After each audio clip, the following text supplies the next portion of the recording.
They put their heart and soul into the game with a vision of winning for themselves and their country. They put in countless hours perfecting their skills while making so that they will taste victory. These are our athletes, and now it's time to meet them up close. Well, hello everyone, and welcome to another edition of Up Close with yours truly, Colin Thompson. Today, I'm joined by some truly special guests, and it's indeed an honor and a blessing. To my left, my immediate left, is Mr. Bill Hearn, and to his left is Mr. Kelvin Bummy Symonds, who actually doesn't really need an introduction. And to Mr. Symonds' left is Mr. David Cleave, and to his left is another local legend, Mr. Clyde Bunny Best. And now Mr. Hearn and Mr. Cleave are actually the co-authors of this wonderful book, Football's Black Pioneers, of which our very own Mr. Symonds and Mr. Best are featured. And there's also a brief mention in there on Nucky Wows. So first and foremost, gentlemen, welcome to Bermuda. It's a pleasure to have you all, and thank you all for taking the time out to pay us a visit. I'm going to start off with you, Bill. What inspired this wonderful publication? Well, yeah, I mean, I'll just add that it's an absolute pleasure to be here as well. We love Bermuda, absolutely fallen in love with it. Another player that gets a mention is Sean Gorter, another legend from Bermuda. What inspired us to do it? Well, we realised that most clubs didn't know who their first black player was. And that information was going to be lost to history the longer we went without sort of researching it and writing it down. So what we thought was we'd identify the first black player at each of the 92 English Football League clubs. And we thought that was probably going to be it. Just a list, club, name of the player. But as we looked at it, every single player had an amazing story. And when you think about it, that's pretty obvious because they were pioneers and that faced all sorts of challenges, all sorts of unique situations and so on. So we found what basically had was 92 really interesting short stories.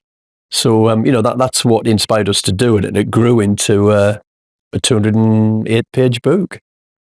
And David, how did this collaboration come about with you and Bill? Well, I wanted to say to begin with that Bill said we a lot there, but this was Bill's idea. He and I had been working on another project that was coming to an end, and he just contacted me out of the blue one day and said, I've had this idea. What do you think about doing the first black player at each Football League clubs? And my immediate reaction was, I think it's a great idea, but it sounds like ever such a lot of hard work. And I do think I was right on both counts. It was and is a great idea. And it definitely was a lot of hard work. Basically 4 years of research has gone into that book. The other thing I want to say at the start, really, before we go any further, is that this is my wife and I. This is our first visit to Bermuda. We absolutely love it. We've only been here 4 or 5 days. We fall in love with the island and the people. And it's our first visit, but I'm pretty sure it's not going to be our last. So thank you for having us, Bermuda. And the weather has been absolutely gorgeous.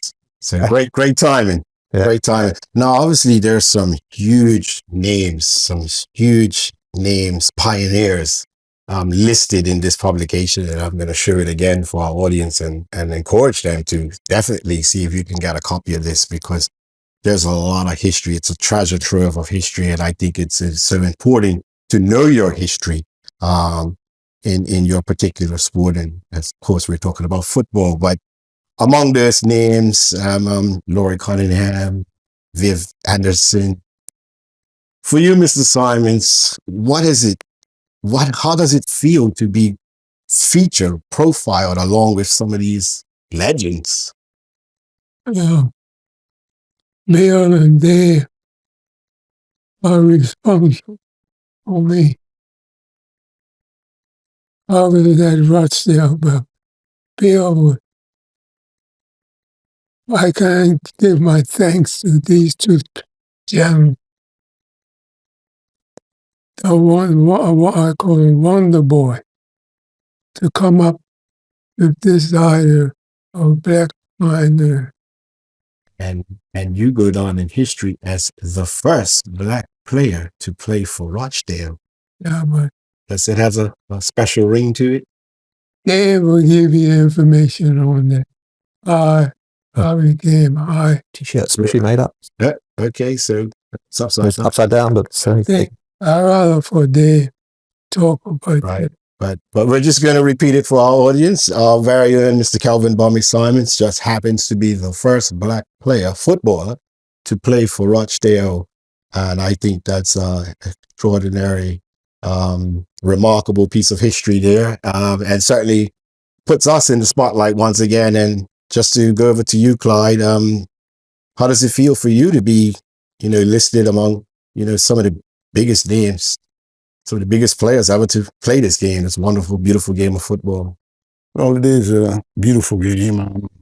I think we have to thank the master for that. Pele, that's what he used to call it, the beautiful game. And the good thing about football, it brings lots of people together, all different races, all different colors. And that's what I really like about it. I tell people all the time, the ball doesn't care what color you are. As long as you know how to master it, you're going to be okay. So to be in the same company as, I call him my captain, he was St. George's captain, but it's my captain too, because I learned so much from him, from the cricket side and football side, that I would always be indebted to Mr. Kelvin Bummy Symonds, because he was definitely a great athlete of Bermuda. And as you said, was one of the first ones to go and play at Rochdale, and that's a great, great honor. Yes, and also, obviously you made your mark in the English game and are widely credited as an inspiration. You provided inspiration for many that came after you, and definitely a pioneer in your own right. So you must feel proud about that. I do. I always go back to my dad, and he always woke me up when I was going. He pulled me aside and he said, "Clyde, what I want you to understand is that you're not playing for yourself. You're playing for all those that are coming after you." And that's the way I went about my job. I was fortunate enough to meet a family like Miss Charles, who had married a black man in the 50s. So you can imagine what she had to go through. Her own family went against her. She had two boys that were at West Ham. John, who was a unbelievable right back, and Clive, a great, great left back, ended up coaching in the United States and being successful. And, I'm just thankful that I had the opportunity to go and, do what I had to do. I knew before I left that I'm going there for a purpose, and my purpose was to get a job. And I knew when I listened to Harry Redknapp talk about it, and Harry always says, "Clyde, when I first saw you, we couldn't believe you, because Ron Greenwood had the guys watching me shoot it on goal. And they were knocking the ball to down on my chest, and before they hit the ground, the ball was in the back of the net. And he said, 'Hey, you got to look at this guy. He's something special, and we're going to keep him.' And eventually, he told me, I'm going to keep you here. And I'm so glad he did." When I just look back, just to refer back to this wonderful publication, this book, Forward by Viv Anderson, and that takes me back to my childhood, watching Nottingham Forest play, and and then he went on to become the first black player to play for England. Right. Went on to earn 30 caps. He's with two girls. I do remember Nottingham Forest, that team, Sir Trevor Francis as well in that team, and them playing in the European Cup, won it back to back. Remember listening to it on the radio. We didn't have the luxury we have today, all this TV and internet. We didn't have that. I think Frankie Brewster used to pay for the coverage, and they would air it over the local radio station. And my cousin Kenny, he used to always record it. He had this cassette tape, and I remember him recording that game, and we used to play it back. But those was definitely childhood memories. Cyril Regis, Laurie Cunningham, and all them. The 3 degrees, yes, I'm going there. But I understand, according to your knowledge, they were not the original. Am I correct? Well, as I said to you earlier, I told Cyril that when he was last here, and he realized, that, hey, I was telling the truth, because, as I said, we were the first 3 to play, and as the gentleman said, it was against Tottenham one day at Upton Park. And the average age of the team that day was under 19. And we beat Spurs something like 2-0 or 2-1. And Eddie Coker, he scored on his debut. And he was like 17, 18 years old. And that's interesting because Mr. Symonds, who at the time was 19, and he played his first match for Rochdale, and they won, and he scored a brace. Right. I believe, was that the second team, was it? The reserves? Playing for the reserves? Your debut for Rochdale? First team. The first team. My first game was against Barra. We lost that game 2-0. Okay, but your first game with the club, you just mentioned you won that game. So I'm wondering if it was the reserves or the reserves. Okay. We played, I think it's the Accommodation Cup game. And me arriving in England in November 54. And we got to the ground. It was raining all day. And that's Rochdale. My trainer, Joe Duff, asked him, do you think the game would be canceled? He said, it's canceled. Get your boots and shorts on. And played, started in the rain. And we won the game 3-1. I scored 2 goals. One was a brilliant goal from a corner. I used to stay way back. And the corner was taken on and apart. Put my head to that leather ball. And the ball went zoom.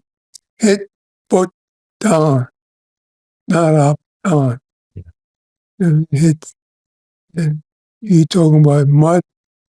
And your feet coming up. Half time, gotta change your shorts.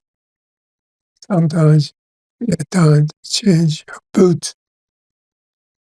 But that was an experience in getting off of the game, get in a tub of hot water, and you had a cold shower. I couldn't get that cold. I had to stay there. I had to afford it. I got used to it. So you got a hot water, then a cool. Yeah. So what's the purpose of the cool? Close your pores. Yeah. Okay. It's worth remembering those days, these are not the sort of lightweight balloons that we're talking about today for football. So these were the heavy leather things, soaking wet, covered in mud. You know, they do some real damage. They did look at those balls. I guess you still play with the heavy leather balls, didn't you? Those balls do look at. And I never liked heading the ball, period. So if I was back in that era, definitely that was off limits. Also, I noted that it took you 16 hours to fly to the UK back there. And now we get there, 7 hours, 6.5 hours? Well, it depends. How did you cope with a flight like that? It depends on British Airways. If they're on time, you get there in 7. If not, Took me 18 hours. I think what we mustn't forget is that there were no agents in those days. Nobody at the airport to meet Clyde when he arrived. Nobody to meet you, was the bunny? Bunny. And it's just a completely different. Well, this is why they're pioneers. They did it on their own. I mean, you were lucky to meet the Charles family, weren't you, Clyde? I think so. As I said, I made my way from Heathrow Airport, not knowing where I was going, just asking questions and getting talk to people, and they set me straight on the underground and took me from, I caught a bus from Heathrow to Charing Cross, and they made sure I got on the right train to go from Charing Cross all the way up to West Ham, not knowing that I should have got off at Upton Park, but I'm glad I got off at West Ham because that was a stop away from the Charles family. And an old man came by and he saw me like this was 7 o'clock in the night, and I got in like 6 in the morning, and I was just walking up and down, and he said to me, "Hey, young fella, what are you doing?" I said, "Look, I'm coming over from a trial. I'm from Bermuda, and there was no one to meet me at the airport." Well, he said, "I tell you what, they played yesterday, so it wouldn't be nobody at the club today anyway. The only people that would have gone to the club would have been people that were getting their injuries taken care of. But then they go straight on. But it's a family across the park. And I will take you to their family. And it's the Charles family. And he knocked on the door. She came, little small lady. Your size, Colin. But she was unbelievable lady. I mean. She's legendary, wasn't she? She took no prisoners. She didn't care how big you are. I mean, she looked at Clive and I, she called us your big lummox. Don't worry. I'll take care of you if I have to, So we were blessed to be in that family, and she looked after us. I mean, that was my mum away from home, and I'm glad that I had the opportunity to meet her. You were 17 years old, weren't you? Yes, I was 17, yeah. Am I right in thinking you were met at the airport by Harry Catterick? Is that right? The manager? I mean, Harry Catterick, I think, probably wasn't a big name in those days, but of course he went on to be a very famous manager. I think he managed Everton for a number of years. Probably won the FA Cup with Everton, I think. Yeah, he was. So he was a good manager, I think. Mm-hmm. Let me only feel showing me stuff. That's straight. Turning 50 ball. Right. Taking it on your chest. End it before it hits the ball. All of it. Right. And you joined, when you went over there, you were playing with Key West at the time? Yes. And you were scouted not far from here, playing at the old box. Oh, wow. What's arena? Yeah. What's in there? Buckley. Buckley. Yeah. Yeah. He used to live right only below Berkeley Hill in a cottage. And he used to be at our game every week, Thursday or Sunday. And I know when I was 16, he wanted to me go over there. First, I was supposed to go to Bolton. And that love of our house. But 2 weeks before I was to leave, they told me they couldn't take the Earl House. Him and Harry Catch was a good friend. He said, I gave him a try. That's how I started. A successful trial, and you were thrown right in the mix. Yeah. The ambition was fulfilled of becoming a professional. But Yeah. the injury hurt me a bit. How did that happen? Playing or training? No, I was playing a game, reserve game. Then Ronnie go, and he grabbed my legs.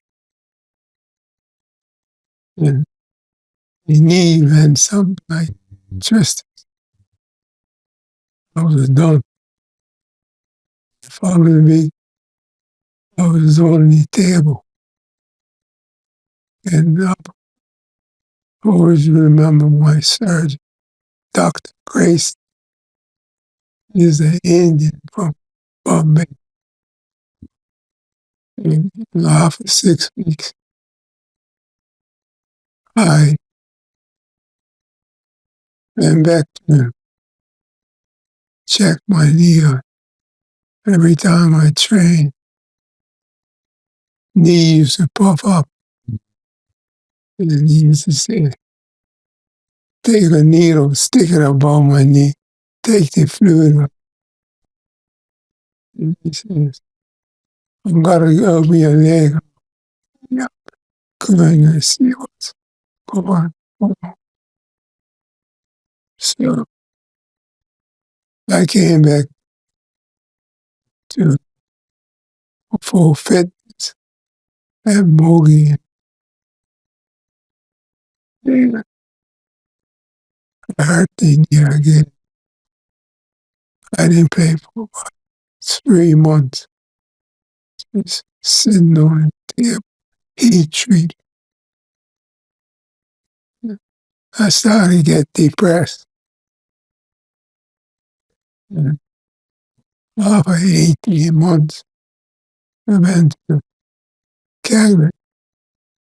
And I want to know that my knee, I can't any back. Bought me a ticket, sent me back, take me back. Yeah. But I played, and I came back, hurt the knee. I laid off. Yeah. About a year. Calyx, Darryl, Max Smith took over and treated me like a horse. And the horse doctors. Mhm. And they put Letterman, let me down, horse. I'm not, I say, got strong. And swimming in the winter? Did he make you swim in the winter too? Uh, Mr. Darrell, did he make you swim in the winter too? yeah, Because that was part of our recovery as well, because he was our trainer as well, physio. If you were playing for PAC or Southampton Rangers during that era, he was the trainer, and you would, if you got hurt, you were off to Sunnyside Park, and he'll sit you on the table and he'll bandage these old ice packs, and he'll tape it to you, so you couldn't take it off. He put tape on it, and then go upstairs and have his dinner. You'd be sitting down below, waiting for him to come back, and then he'll massage it. But yeah, Pops Darrell was amazing, and wow, and he often talked about some of the athletes that he had worked with. So it's wonderful to know that he helped you in your recovery. But before you came back, did you play a little cricket before you came back? Right? You played for Rochdale Cricket Club? I ran that the vodka was the pro.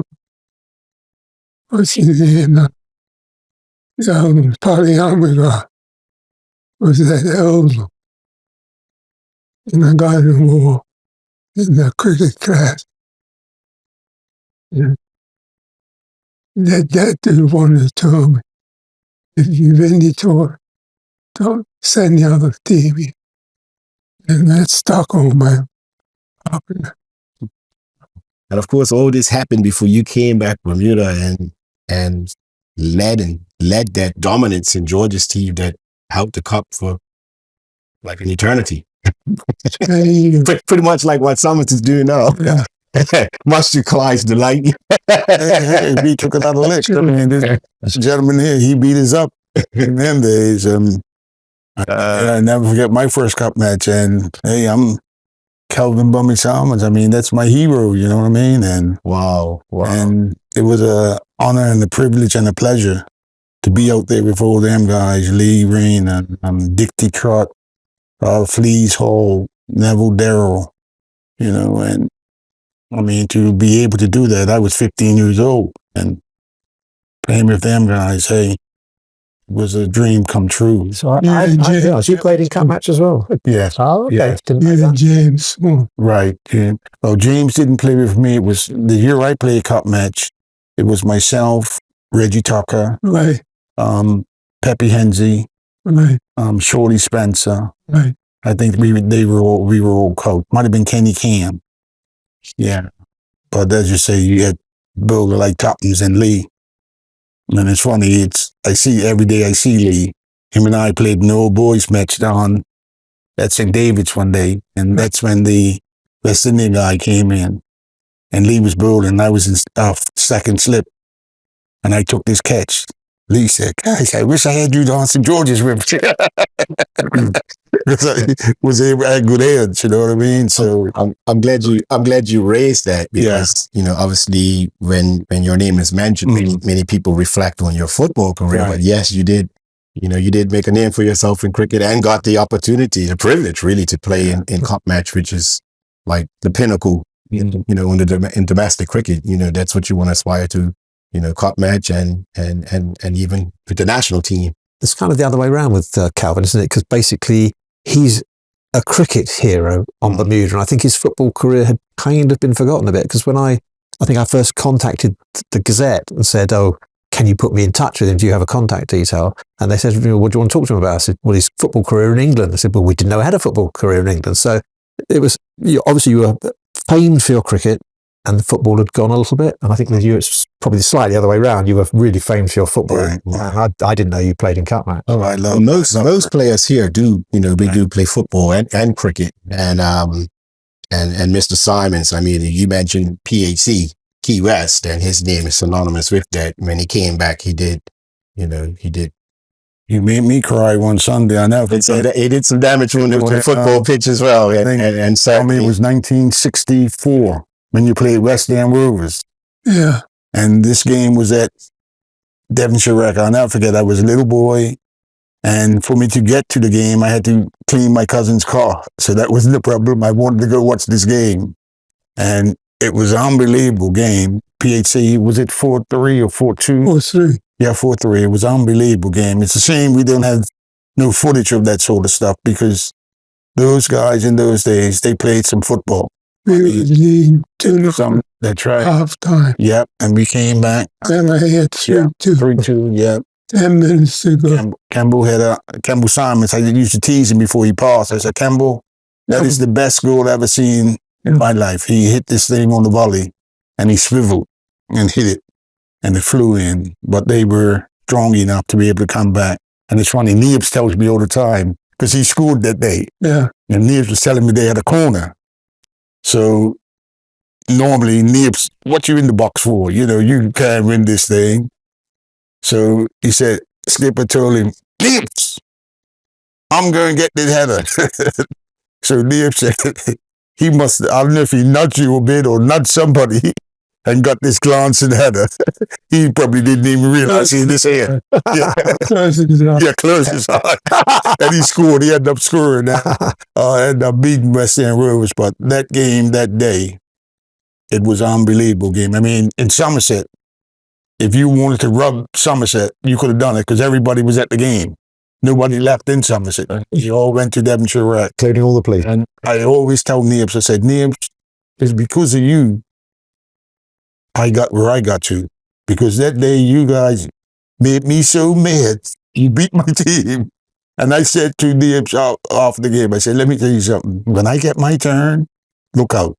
And I tease him all the time. I'm going to make sure that I get my revenge, you know what I mean? But I only had 1 year in Bermuda, so, I had to go over to England. Yeah, just as you broke through, you were off. Yes. And as I say, I thank all these guys. I mean, we had a good standard of football in those days. I mean, his nephew, Junior, Nibs, Eversley. My guy that I used to like was, used to drive the bus, Mr. Mendes. Willett, was he? Played at the back. Oh man, this guy! He was unbelievable. Played at the back. Him and Papa, Al Smith. Those two guys. They marshaled that defense, and you couldn't get through them. Man, they were tough. They were a great team. I mean, so David, just to go back to the book, was this endeavor? Was it a pleasure putting it together? Was it a easy task, or did you have your work cut out trying to track people down, get all this information? How was this labor of love? Well, it certainly wasn't easy, but I mean, it's definitely a pleasure. I mean, you mentioned about the lack of footage. I mean, one of the biggest pleasures for me was looking at people who are on YouTube who I perhaps was just a little bit too young to have seen play in the flesh. I mean, Laurie Cunningham, one of the big joys for me, because I wrote the West Bromwich Albion chapter, was looking at some of the snippets of Laurie Cunningham on YouTube. Just amazing, the skills the man had. And it's such a shame that people like you. You're obviously on YouTube. There's some amazing footage of you that you can see, but unfortunately, none of that was captured from your era. Right. So, I'd have loved to see that match we were just talking about, the 4-3. But of course, it's just in your memories. Yes, it would always be there. As I said, we are blessed to be from an island like this. And when you look at the athletes that we have produced, it's unbelievable. Football and cricket, you can't really fathom it because we're so small. Yeah. And people don't think of athletes coming from a place like this, But hey, these guys, they knew what they were doing. They played the game as good as anybody. I mean, we used to have touring teams come here and they would struggle to get a win. You know, I mean, I hadn't really appreciated the scale of the island. Was talking to Bill about this while we were writing the book, and he said, "Well, you do realise Bermuda is kind of the Isle of Wight. It's smaller than the Isle of Wight." Yeah. And we're trying to think, well, how many footballers has the Isle of Wight produced? We couldn't think of any. I mean, so it is remarkable that such a small place has produced so much sporting talent. Yeah. I mean, it's, if you look in the book, there's quite a lot of people from Jamaica in the book, but quite a few people from Barbados as well. Yeah. Which in relative size, I mean, obviously it's big compared to Bermuda, but compared to Jamaica, it's tiny. And yet, that's produced a huge amount of football talent as well. So coming back to your question, it was a real pleasure writing the book. I mean, it was hard work. It was spread over 4 years. We really enjoyed it. I think Bill mentioned we started off just as a project for our pleasure, really. And I can't remember when it began to dawn on us that actually this is an interesting book. And I can't remember whose idea it was to start approaching publishers and say, can you publish this? And we had quite a few knockbacks, but as you always do. But Bill identified sort of Conga, who are quite a niche publisher, and they said, yeah, we'll do it. So that's when it really developed. That's when it became real, I think. Up until then, it had just been a few sheets of A4 that we stuff on files on computers, but suddenly it was turning into a book. And I'm really proud of that book. I think it's really, not just because I wrote it. I think it's got a huge amount of social history in it. So it's not just football. Teachers could use that in lessons to explain about the black experience in Britain over a period of many decades. So it was a pleasure, and I'm proud of it.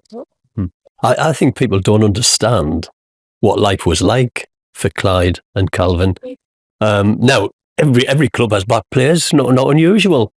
Yeah, even as recently as the 1970s, there was a very, very famous journalist in England said, there'll never be a black player place for England because black players haven't got the temperament, they can't play on mud, they can't take the barracking. The stereotypes were ridiculous. And now, as I say, every club's got a black player.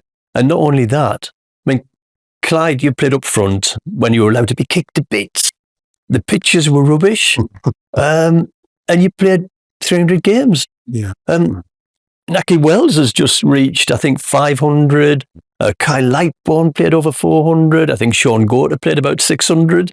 No staying power. That's yeah, but in the 70s it was difficult. As recently as the 70s, it was difficult because people had these set ideas, and you guys had to overcome that, and you did it for the others that followed.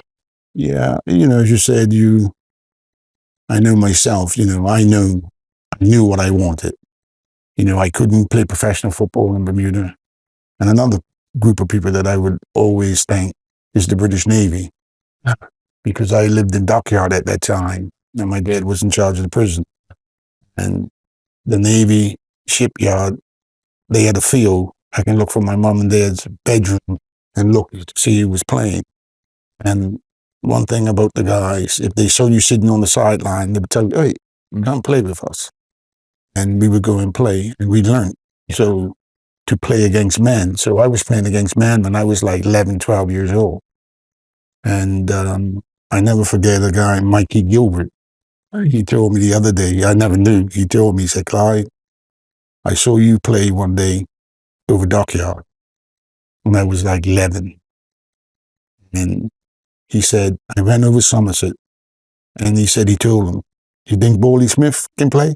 Well, you wait till you see his little cousin. And that was me, and it was from playing with these guys and taking knocks. So when I went to England, I knew how to take a knock, knew how to ride it and stuff like that. From playing against the British Navy. And I'm sure Kelvin and them done the same thing. Played British Navy, British Army. Yeah. So it made a big difference for me, and I would always be indebted to them guys, people like him and his era, because those guys, like you said, in those days, I'll never forget the first pair of boots I saw was the big steel toe boot with the track right across the bottom. That was a stud. I never seen nothing like that before, because when I was playing, the studs were round and nice fit in the socket and everything, but that's what these guys had to play with. And as you said earlier, with the ball, that alone, send you into horrors because that thing was like iron. You know, you had your head to it, and if you didn't hit it properly, you know, it's going to hurt you, you know. But they managed to get through and never complain, just done what they had to do. And when I look at a lot of the guys today, like you say, I call a lot of them ballerinas because they're dancing on ice, slipping, falling, you know, instead of getting up and running and doing what they got to do, you know. And it's just a different time, you know. And I'm glad that I had the opportunity to play in that era and watch people like Mr. Symonds and them play, because I was able to take stuff from them and put to my game. I mean, we never even mentioned Thompson. Jesus God. Yeah, we can't forget that legendary Tonzi, yeah. That played with Mr. Symonds at his PhD. And this man, he was like Sir Stan Matthews. He was a magician. I mean, he would go swiveling through the team. I'm telling you. There's actually that famous photo of him shaking hands with He would leave you standing. When Tonzi beat and they used to play. You were beaten. Don't even think about it. Right. You're on the ground. That's it. The game's over. Because that's how good the man was. And I remember after my surgery, I came back training. And my captain, Julian Senior, kicks me on the knee. I fell to the ground. I looked at him. I said, "Why you do that?" He didn't make me do it. I got up, pushed him to the. I was mad. right. And the boss was over there and he said, "Come here, Cal. Go into the dress." My knee came up. Right. So, but became friends. Right. Yeah. I can imagine what you guys had to play through, because that had to be hard times with the boots alone. I mean, if you got kicked with them type boots, you know, you had to toe a little. Toe burner. You ever see a pair of them, Colin? It's a shame. I never forget. I had a friend when I was living in Dockyard, and named Derek. Derek had a pair of boots, but Derek cut the boots down like a pair of the Continental boots, you know, because that's what were coming out in those days. But they had the big steel toe. I'm telling you, I mean, if you got kicked by that stuff, you were in some sort of pain. So I can imagine how his knee felt after being kicked by them boots that the guys wore in those days, you know. Wow. And it was amazing to see, you know. And also, obviously, you played with some of the big legends of the day, of that era back in England. And also you, Mr. Symonds, you had the opportunity to play against, some extremely talented players as well. Who some of those you can recall? Bermuda. In Rochdale, when you were in Rochdale. I played again in reserve against Bobby Chuck, Uncle Edwards, Eddie Coleman, Albert Scanlon. Great players. They were youngsters. But Duncan Edwards was about 6'4", 16 years old, strong. And they became the Busby Babes. Yeah. Busby Babes. Wow. After that, plane crashed. Fortunate. I just got her a year before that happened. That happened, 1958? 58, yeah. Yeah. So tragic. Bobby Charlton broke into the Manchester United first team, I think the year after you would have been playing him in the reserves, because he broke in to the first team around about the age of 17 or 18, I think. Yeah, You'd have played him just before that. Then I went back to England, 1960, with a cricket team. Yeah. And we won. And I met Sir Matt Busby, Dennis Wainwright, and went to the game and met, sitting down with him in the manager's box. Bobby Charlton scored a goal that night. A great goal. His coming should beat 2 men. The man released this 25-yard up and pigeon up. He was only about 17. Mm-hmm. He had a long career, didn't he? Yeah. He had a long and distinguished career. Can I just go back to the education point? Because, as I say, Bill and I wrote this book really as 92 short stories, but I think as it came together at the end, it certainly occurred to me that there's a lot of educational material in here that teachers could use to illustrate the Black experience over the decades. I'm not a teacher, my wife is, but some of it's rubbed off on me. And I vividly recall an exhibition that I was kind of helping at about the Charles brothers, the West Ham. And we had a bunch of school kids in, and I was asked to talk to them. Never done anything like this before in my life, so I was a bit, ugh. But I asked them, first of all, okay, hands up if you're interested in history. And there were one or two, maybe a bit. Then I said, hands up if you're interested in football. Yeah.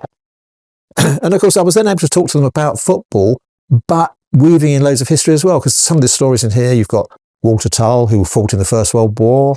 You've got people who are descended from enslaved people, so we were able to talk about that, colonialism. It's all in there. If you're a teacher, there's stories in there you can just draw out to illustrate almost anything you want, to be honest. So, if there's any teachers watching, it's a very good, there's lots of good educational material in there. Definitely. I would certainly agree.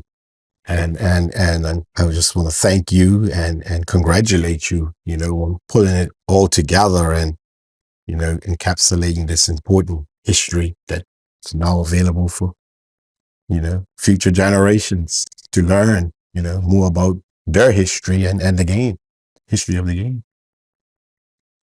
Yeah, well, there can only be one first, can't there? So, that's the definitive, touch wood, the definitive history of Black footballers in the English Football League. And, we've got to say thanks to Clyde, Calvin, people like that for making it all possible for the game we've got now. So, well done you two. Yeah, I wanted to say at the beginning, I forgot to say at the beginning what a privilege it is to sit in the same room as two legends. I mean, it's really exciting for me to be here. But the other thing I think we sometimes forget is how lonely it must have been as the only Black player in the team, probably in the club, probably in the ground when you were playing, possibly in the town where you were living there. I mean, there's a photo in here of Calvin after a training session, by the look of it. He's the only Black player there. There's a very evocative team photo of the Nottingham Forest team. Squad of about 40. There's about 40 spread out in the pre-season photo, and he's the only Black. Viv is the only Black person in the picture. I mean, how lonely must that have been? Nowadays, obviously, every team's got several Black players. I mean, my team, Crystal Palace, we had last season we had something like a team of 10 Black players and a Black manager. The only white player was the goalkeeper on our team. So things have changed so much. So if you do face abuse these days, which I know Black footballers still do, at least you've got some support around you you can talk to who understand the experiences you're having. Bill, well, to show how things have changed, yeah. I mean, Viv Anderson suffered racist abuse. They were throwing fruit at him and stuff like that. And I said to him, what would have happened if you'd walked off? And he said, Bill, if I'd walked off, I'd be looking for another job on the Monday. Nobody would have supported him. His colleagues wouldn't have walked off with him. The club wouldn't have supported him. So, it was kind of, you guys against the world for a while. And I love the story Viv Anderson told you, I think, about he was warming up, running up and down the touchline, warming up, and the fans were throwing fruit at him, all that. And he went back to Brian Clough, who was the manager then, and said, I can't go out there. They're throwing fruit at me. And Brian Clough allegedly said, well, go out there, get me a banana, 2 pairs. Because if you can't stand it, you're never going to play. Yeah. You've got to man up and just get on with it. He basically said, if you don't play, I'll pick another full back. Wow. So how did you cope with those sort of challenges? Well, it was tough. But a lot depends on the support you get from your teammates, and I was fortunate enough to have people like Bobby Moore. I tell people he's one of the best human beings I've ever met in my life, because I was a little black guy from Bermuda, and he more or less made sure that everything was okay when it came to me. I remember one day we played at Everton, and at Everton could be tough sometimes. Liverpool's not an easy place to go and play. And every time I touched the ball, they would whoop, whoop, whoop. What they're doing. That's a monkey child. So I said to myself, hey, you can't let this continue. So I went to Frank Lampard and I said to him, when you get the ball, give it to me. I said, I'm going to do something special. I'm going to silence this crowd. So Frank played the ball into me. I went straight down the middle. I'll never forget the guy, Terry Derrickott. He was holding on my shirt. I've seen a video of that. I've seen a video of that. I'm all the way. And as the goalkeeper came. In fact, you had a piggyback. That's right. Dropped my shoulder. The goalkeeper went down and I just dinked it over the top of his head. From that incident, every time I touched the ball off of that, they applauded. Because like I told the guys, the best way to silence the crowd is to put the ball in the back of the net. Once you score, that's what they're going to say to you. You know, they're going to say nothing, you know, and that's how I master mine, you know, do something and that will keep their mouth shut. Because if you let them get on to you, like Viv said, sometimes you feel like walking away, but you got to be strong and big. And as I say, think of the next person coming after you and do what you have to do. So it's not easy, but, you know, we made it through, you know, and that's very important. And how about you, Mr. Symonds? Your experiences with My experience. sort of challenges that you... But I used to hear him say, come on, Docky. Come on, Doc. I turn around. What are they talking about? And you weren't even dark. I said, I was Doc. Quite a still in Rochdale. I said, they must be talking about Somebody else. they ain't talking about me. But I'm Doc Colin. The cool weather hat. Yeah. No, Junior's was at Cardiff, right? Junior man At Cardiff, yeah. They the same problem. Yeah. I remember when they My went to neighbor, Cardiff, yeah. Bennett Carter, Yeah, Richard Mallory. yeah. Right. I Yeah. used to think of him when I used to He go to ran Cardiff, yeah. 62. Yeah. Yeah, 60. Wow. So what do you think now when you look at the amount of Bermudians that have followed in your footsteps and Clyde's footsteps and you know, out there playing their skills and, you know, on the English scene? Listen, have patience. You can see in football in Bermuda, up in the referee's face. No discipline. Nothing like, I don't want to go. I haven't seen a match in 5 years. I got tired. If you say something, abusive. I don't want nobody taking a knife, cutting me. And then this season, your team, your former team, PHC Zebras, they retained the Premier Division Championship. Yeah. I got to go to quit team.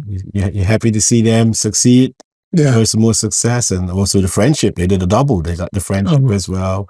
And I think what is remarkable that they did it under trying circumstances with the, you know, unfortunate death of their captain, Marco Warren, who is obviously a relative of the late great, your late great friend, Yeah. Tonzi Russell. Crenshaw. That was terrible. Yeah, but they, you know, despite of that adversity, they came together and they still pulled it off. And I thought that was tremendous, you know, that under those trying circumstances, they did. And they were a big inspiration because Marco's loss was huge.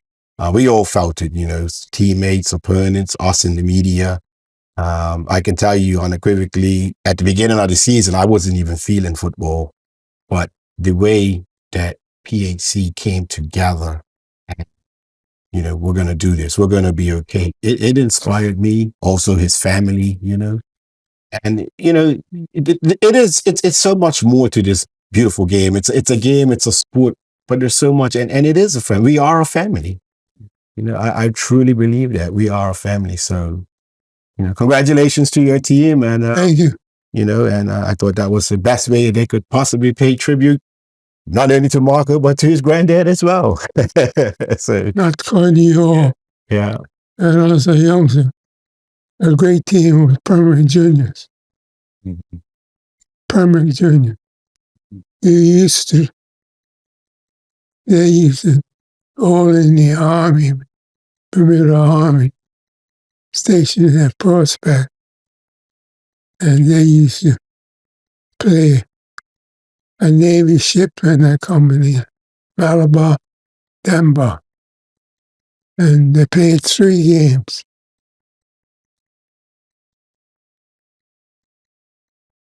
The ship dockyard used to call Denmark.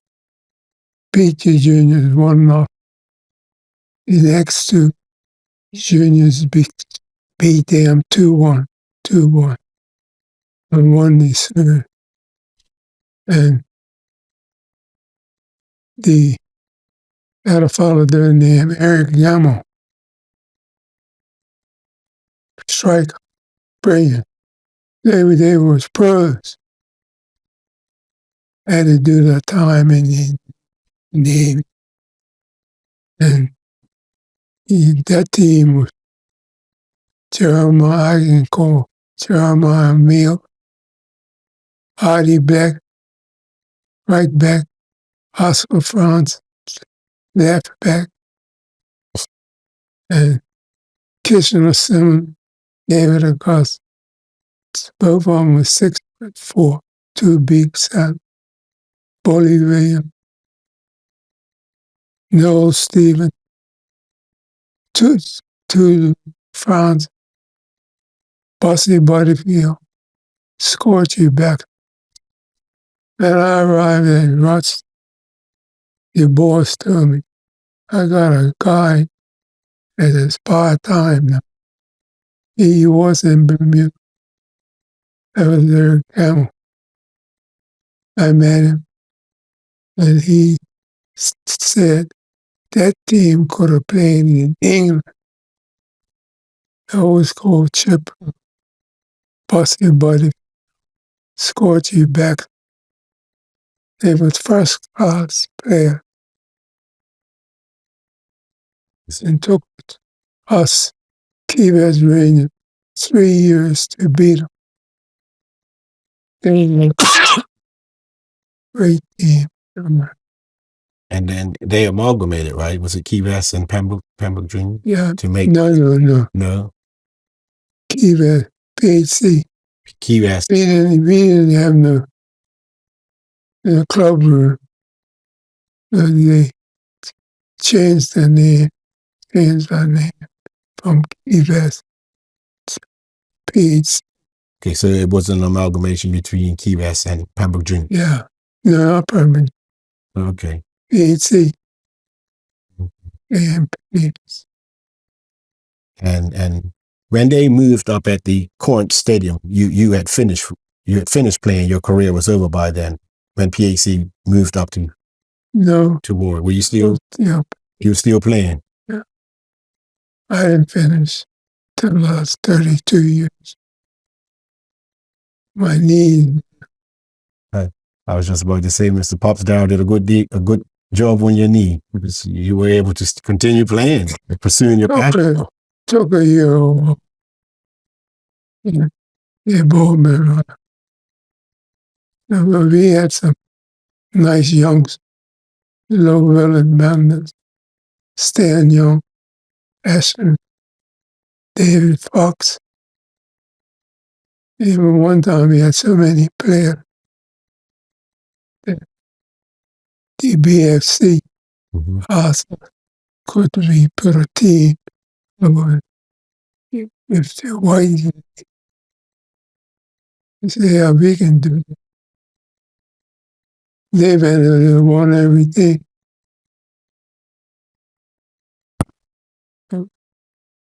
It's my friend Lon Warlock is a great player. he went to Northampton. Was he at Newcastle as well? And Newcastle. Yeah. Yeah. A lot of games for Bournemouth as well. He's the first. He was the first for me. Yeah. He and Once, unfortunately, we just lost him. Like, from West Ham. Yeah. Yes, I met somebody that knew him. It was a policeman, and he was a West Ham, and he told me Arnold would live not far from the stadium. yeah. I stayed on sometime. Yeah, I stayed in my community today, this place. I stayed family up on hill.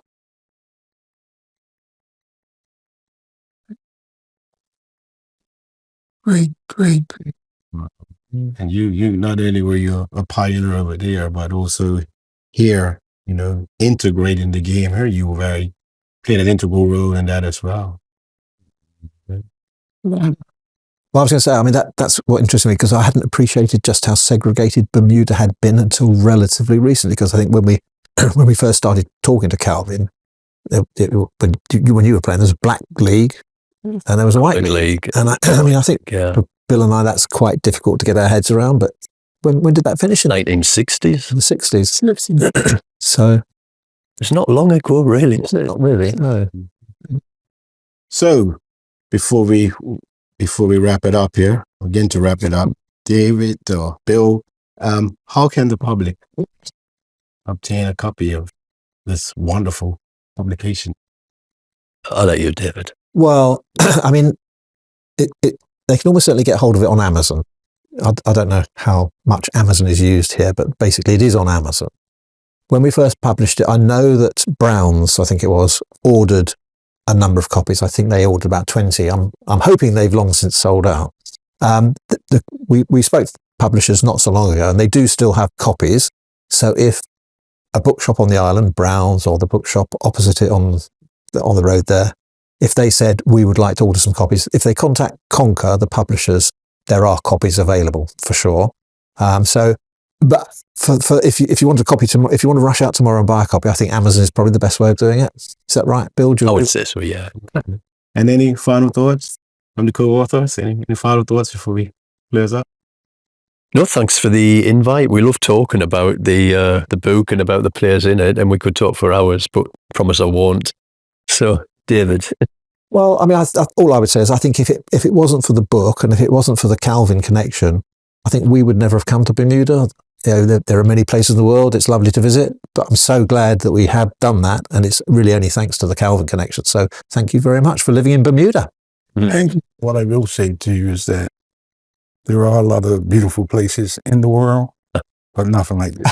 Yeah. Well, I said to my wife, I said to my wife a few days ago, I'd like to come and live here. And she said, you've never said that about anywhere else we've been. So it's got something. Yes, we're blessed.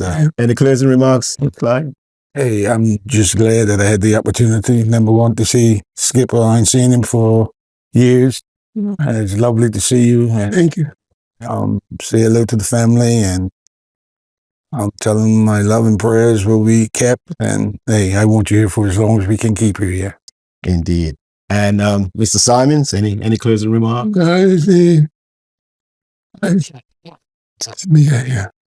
These guys are great to do what they done. Go up to Rochdale. They thought that, what's his name, Tony Collins, yeah. Tony was his first. Yeah. He became the first black manager, but he didn't beat you to be the first black player. That's one of those, one fan up there saying no. Yeah. We Zoomed a few times over the last few years, but it's such a pleasure to actually meet you. I'm so pleased we've come. Thank you. And also, David, you're covering it up. You Right. Well, yeah, I can. got to show off this gift. This was a gift from Calvin on the front. Oh. On the back, it's got the list of all the years he captained the cup final winning team. So this is a treasured possession for me now. You're not getting this off me. And he has family in my area. Does he? But I don't know how Somerset let him get away. father from Summers. That's right. That's I- right. Yeah. Could have had to take the t-shirt. My father, Okay. had two brothers, one Right. sister, Right. Yeah. and you got Mm. That was a bad Donnie mistake. Jones, Right. Yeah. So Donnie, yeah. Donnie's mother, Right. and my mother was sister. Sisters. That's right.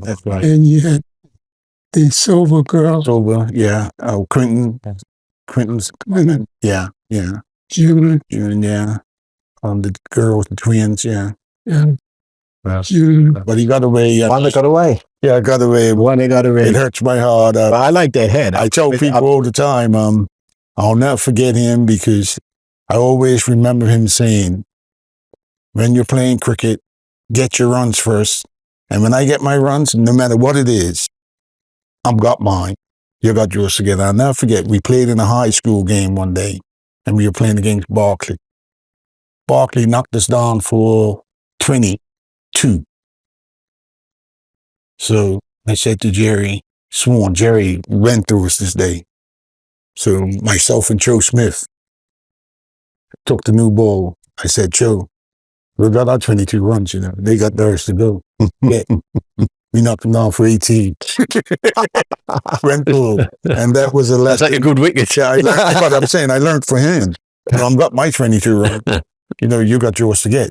That's what you wanted to be. Yeah. A bit like that wicket that you set fire to. Oh, yeah. Jamaica. Jamaica, yeah. Yeah, really. That's such a lovely story. They turned up for a match in Jamaica up country, I think. And I think your captain said it's not playable, that wicket. And they said, just pour some kerosene on it, light it, now it's playable. Yeah, I've heard this story. Chaplin used to tell us about this story. He lost again. Yeah. Yeah, but I like that shirt, but I like that hat too. So maybe he'll give me that hat as a proof. Fingers crossed. You're not getting the shirt. But also you mentioned earlier about Sir Bobby Charlton and playing with him, but you also got to meet, as you mentioned before, Sir Frank Worrell, one of the famous 3Ws, not the 3 degrees, the 3W. 3Ws, yeah. Weeks warm. Well, I think he got Gary Sobers out. I mean, how? Yeah. What did he ball him or? No, again, taking the ball away, and I bowled a short ball. That album, square leg, and he came up to him fast. And he didn't get the meaning on the ball. Scarred it. Cold. Fantastic. Yeah. We think there are only 2 bowlers in the world, living bowlers, you and Lance Gibbs. They've got Len Hutton out, Gary Sobers, Dennis Compton. Yeah. It's just incredible. Eugene Woods. Yeah. Got a couple of those out at least. Eugene. Yeah. Buckwoods. Buckwoods. England came Yeah.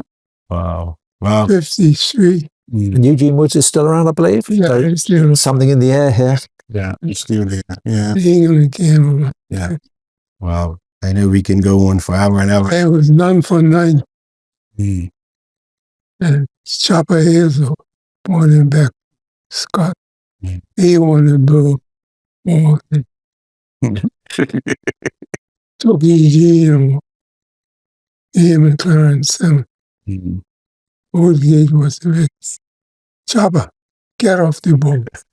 But what was he like as a bat? I never saw him play. That's all I heard about when I was a young kid. With the, Nigel Chopper Hazel. Was he a good bat? Yeah. Yeah, everybody said he was unbelievable. But I never got to see him play, So Yeah. My way. Bermuda's Frank Sinatra, my way. Yeah. That's on the tour of England. I think that might be him. That's him. They each got a century in that game. Right. Wow. Yeah. Wow. And I went up to Aberdeen once to play, and they knew about him up there, Mm-hmm. but I never got to see him, because that's he was there. Chopper. Yeah. He's the guy who went away and never really came back. I mean, I told you, Mm-hmm. it's partnership. Right. You put it on. Mm-hmm. Is that right? And he is bed. Yeah. I said, it's Chopper. I ain't had a hit all the time. I said, yeah. I said, in Scotland, Mm. he paid like that. the amateur give me strikeout all the time. I said, what? Give me strikeout. I said, I'm better than you. In the middle of the innings. I'm better than you. He was 72. I was 19. I said, you made me mad now. Next time, I'm going to wish you never said that. He never hit. Show me here. I made my century and passed. Let's up and make a century. Yeah. Run him out. Came on. These two, I call them English noblemen, that high hats on. They came to me. Said, you're the pro? No, he's the pro. Yeah. He said, you never thought he would. Yeah. Oh, wow. But Wow. Well, gentlemen, it's been wonderful. It's been an absolute blast. I just want to thank you again for taking the time out, especially Bill and David here on vacation, taking time out of your busy vacation and to pay us a visit and walk down memory lane. Greatly appreciate it, and I wish you the best going forward and enjoy the rest of your stay here. Thank you, Mr. Bass. And thank you, Mr. Symonds, as well, for taking the time out and paying us a visit. And unfortunately, folks, that's all the time we have for today. But thank you for joining. And look forward to seeing you again real soon, hopefully right here on Up Close with yours truly, Colin Thompson. To all our viewers and supporters, thank you for watching this episode of Up Close with Colin Thompson.